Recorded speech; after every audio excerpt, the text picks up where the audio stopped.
Fala, meus amigos, sejam todos muito bem-vindos ao nosso 129º dia de devocional. E hoje eu quero ler um texto de 1 Crônicas, capítulo de número 19 com vocês, que é sobre o rei Davi. E é sobre um... Eu vou ler a história, só para vocês entenderem. Algum tempo depois, Naás, rei dos Amonitas, morreu, e seu filho sucedeu-o como rei. Davi pensou, serei bondoso com Hanum, filho de Naás, porque o pai dele foi bondoso comigo. Então Davi enviou uma delegação para expressar condolências a Hanum pela morte do seu pai. Quando os servos de Davi chegaram à terra dos Amonitas para expressar condolências a Hanum, os líderes amonitas lhe disseram: acha mesmo que Davi está honrando seu pai ao enviar mensageiros para expressar condolências? Não percebe que Davi te enviou estes servos como espias para examinar a terra e destruí-la? Então Hanum prendeu os mensageiros de Davi, rapou-lhes a barba, cortou metade das roupas deles até as nádegas e os mandou embora. Quando Davi soube disso, enviou mensageiros ao encontro deles, pois haviam sido profundamente humilhados, e mandou-lhes dizer: fiquem em Jericó até que a barba cresça e retornem em seguida.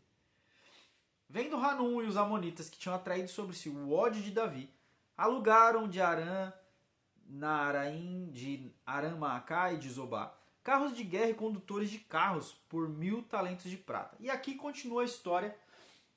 O final do capítulo, desse capítulo 19, vai dizer assim: quando os vassalos de Hadadezer viram que tinham sido derrotados por Israel, fizeram as suas pazes com Davi e se sujeitaram a ele. A partir de então, os arameus nunca mais quiseram ajudar os amonitas.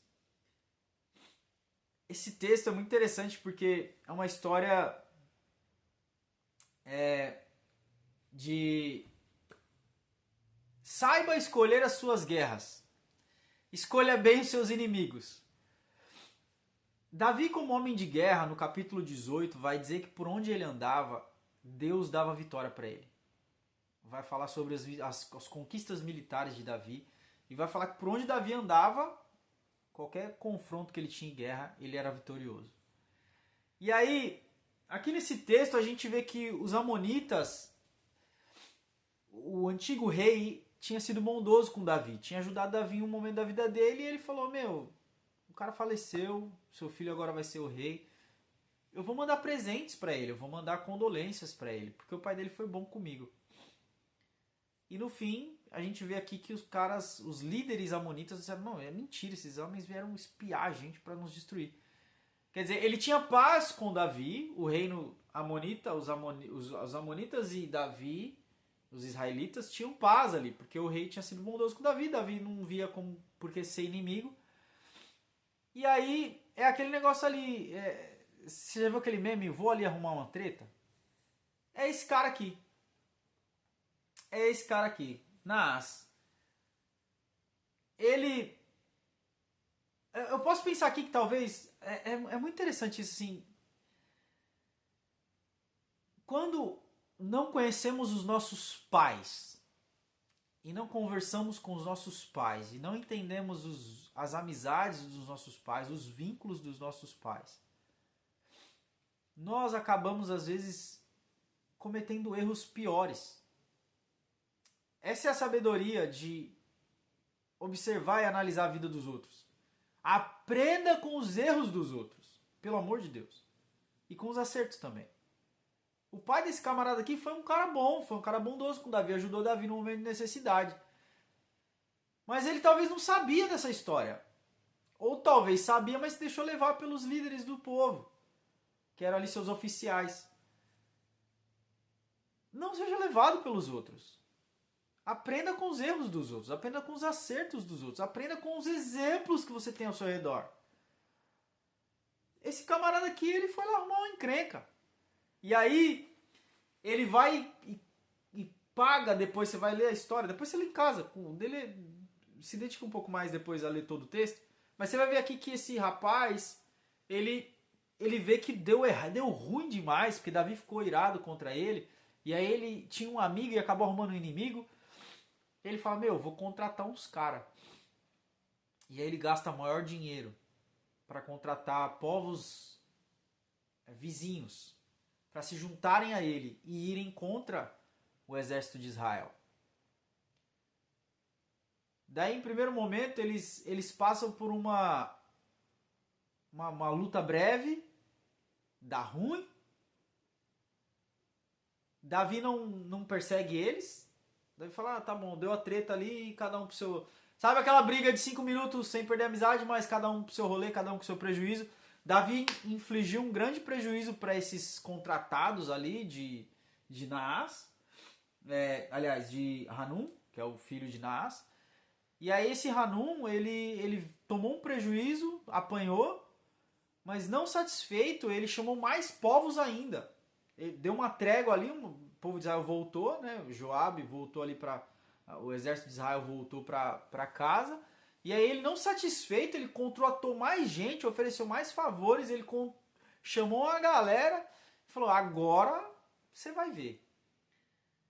E aí ele vai pra guerra, aí Davi fala, não é possível, eu preciso, chama todo Israel. Aí Davi marchou com todo o seu exército. E aí esses povos, eles se dividiram em dois, e eles vieram atacar dos dois lados. E aí Joabe, percebendo que ele era um general de guerra muito experiente, ele falou, vamos se dividir em dois, eu vou com os mais fortes para um lado, vocês vão para o outro e a gente defende as duas linhas. Se o lado de lá for mais forte, a gente vai em ajudar vocês. Se o lado de cá for mais forte, vocês vêm ajudar a gente. E aí nessa treta, quando Joabe foi para cima do povo inimigo, os caras viram que não tinha jeito e saíram correndo. E aí o outro povo que estava do outro lado viu que o outro povo estava fugindo, também fugiu todo mundo. E aí nessa fuga toda, a gente vê que Davi, fala o texto que Davi matou 40 mil homens desse exército inimigo. E aí é onde a gente vê o último texto, que é o Hadadezer, que era o rei do outro povo que foi contratado para ajudar. Ele falou, nunca mais eu quero brigar com esses caras, velho. Nunca mais eu quero arrumar encrenca com Davi. Nunca mais vou ajudar os amonitas. E fato é que esse texto é muito interessante porque é literalmente o texto daquele que está em paz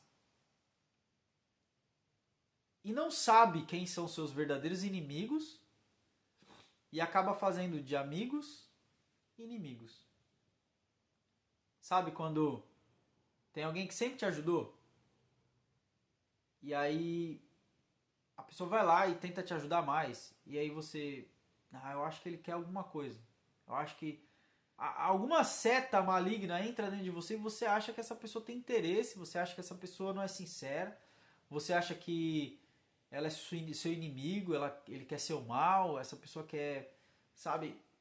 E aí eu entendo que se você não agir com sabedoria nesses momentos e realmente orar ao Senhor para saber se realmente aquilo é do Senhor ou não, você pode sim tornar amigos que seriam importantes para transformar a sua vida em verdadeiros inimigos.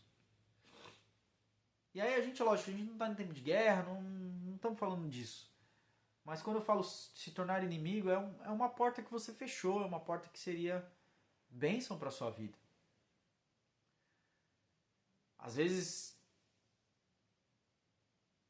ter bons amigos ou estar ao redor de pessoas certas, saber quem são seus aliados verdadeiros e fazer pessoas, saber trazer para dentro pessoas, saber incluir pessoas, vai abrir portas na sua vida que vão abençoar e mudar a sua história.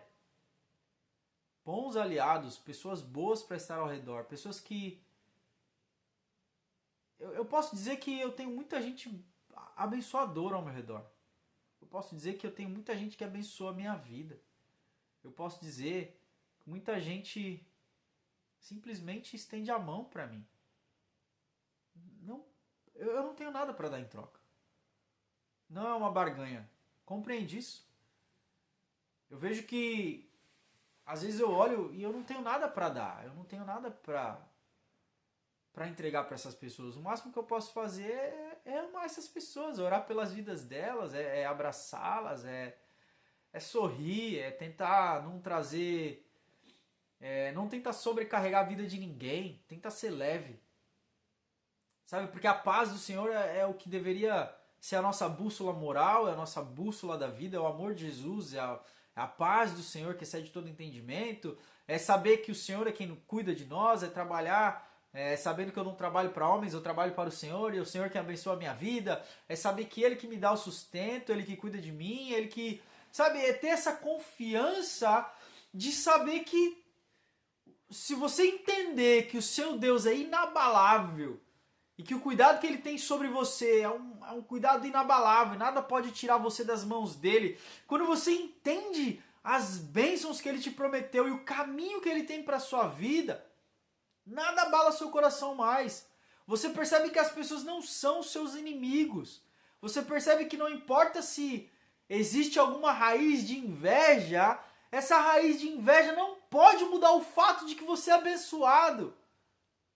É tirar a cabeça desse balde que te colocaram. Sabe? Tira a cabeça do balde. Olha para a grandeza de Deus. Olha para a grandeza do Senhor. E começa a olhar as pessoas não pela ótica humana, mas olhar pela ótica divina. Pessoas que o Senhor colocou ao seu redor para que você seja bênção na vida dessas pessoas. E não só as pessoas que estão ao seu redor, mas as pessoas que você encontra no seu dia a dia. Abençoe o garçom, abençoe o atendente, abençoe o guarda de trânsito, abençoe as pessoas que você talvez vai encontrar uma vez na sua vida por 30 segundos, mas seja luz, pelo amor de Deus.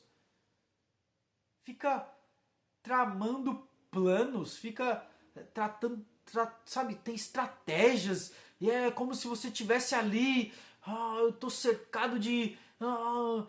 isso não é paz. A nossa luta não é contra a carne nem contra sangue. Tenha discernimento espiritual. Existem pessoas... Eu quero fazer uma divisão aqui.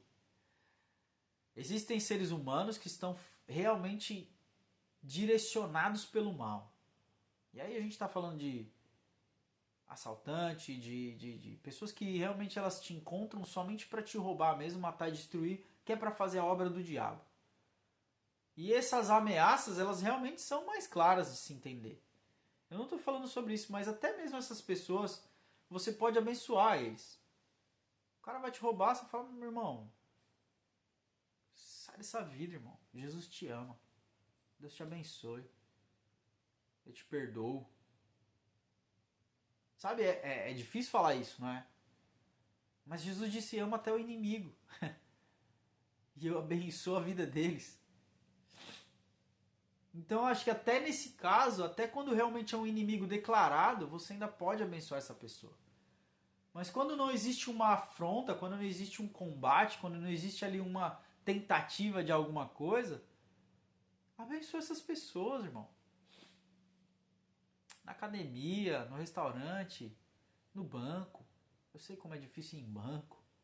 Nem sei mais, né? Os bancos digitais agora estão ajudando tanto, né? Você não precisa ir em agência mais, mas eu já fui muito em agência e realmente é um ambiente estressante para todo mundo. É aqueles que são estressados tentando atender, é aquele que está estressado tentando ser atendido. Às vezes vai no restaurante para passear e se o cara demora com o seu prato, você quer falar bobagem, sabe? Uma vez eu tava com a minha esposa, com minha família no restaurante, e aí minha esposa falou, tá muito salgado, não pode trocar a carne. E aí o dono do restaurante veio, você tinha que ter pedido sem sal. Pra que isso, irmão? Sabe, são coisas que acontecem durante o dia a dia que você fala, mano, pra quê? Por quê? Entendeu? Então, o conselho dessa palavra aqui é cuidado. Às vezes, nesse caso aqui, Davi era um amigo que foi enviar presentes.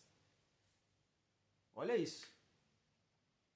Hanum, sem sabedoria e sem entender a história do seu pai, tornou Davi seu inimigo e foi confiar naqueles que estavam ao seu redor, mas que não eram seus amigos.